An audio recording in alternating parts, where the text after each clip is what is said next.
வணக்கம். இரவு நேர பிரதான செய்திகளின் ஊடாக நர்மதா சிறையில் முதலில் தலைப்புச் செய்திகள். விவசாயிகளுக்கான QR குறியீடுகள் தொடர்பில் வெளியான அறிவிப்பு.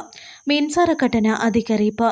ஆத்திரமடைந்த ட்ரம்ப் ஈரானுக்கு வெளியிட்ட புதிய எச்சரிக்கையால் கடும் பதட்டம். இனி விரிவான செய்திகள்.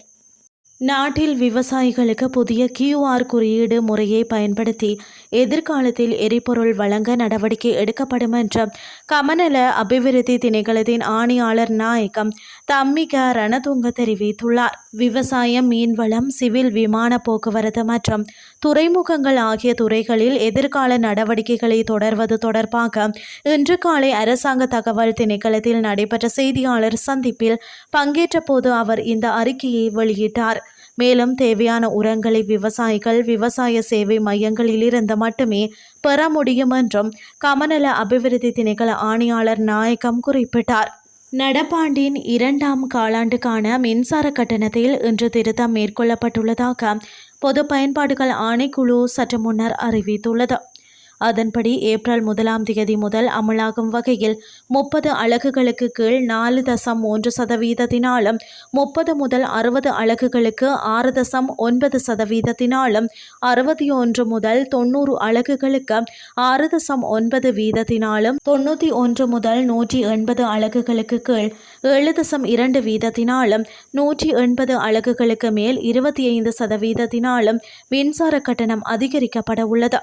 அதற்கமைய 30 அலகுகளுக்கு 15 ரூபாவினாலும், 30 முதல் 60 அலகுகளுக்கு 45 ரூபாவினாலும், 61 முதல் 90 அலகுகளுக்கு 120 ரூபாவினாலும், 91 முதல் 180 அலகுகளுக்கு கீழ் 420 ரூபாவினாலும் மின்சார கட்டணம் அதிகரிக்கப்படுகிறது.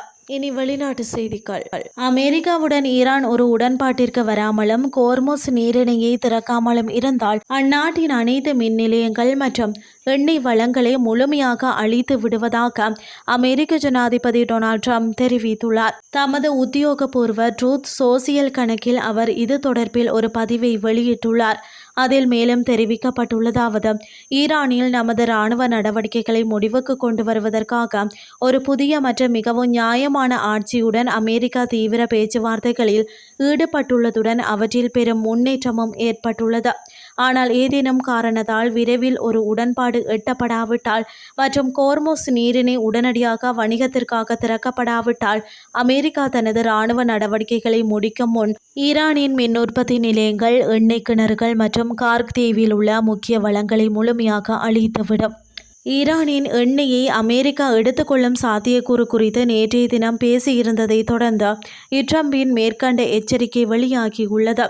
ஈரானின் முக்கிய எரிபொருள் ஏற்றுமதி மையமான கார்க் தீவை கைப்பற்றுவதா வேண்டாமா என்று பரிசீலித்து வரும் நிலையில் ஈரானின் எண்ணெயை கைப்பற்றுவதே தனது விருப்பம் என ட்ரம்ப் ஒரு செய்தித்தாளிற்கு தெரிவித்திருந்தமை குறிப்பிடத்தக்கது. இத்துடன் செய்திகள் யாவும் நிறைவடைகின்றது. அடுத்து காலை 8:30 எதிர்பாருங்கள். நன்றி.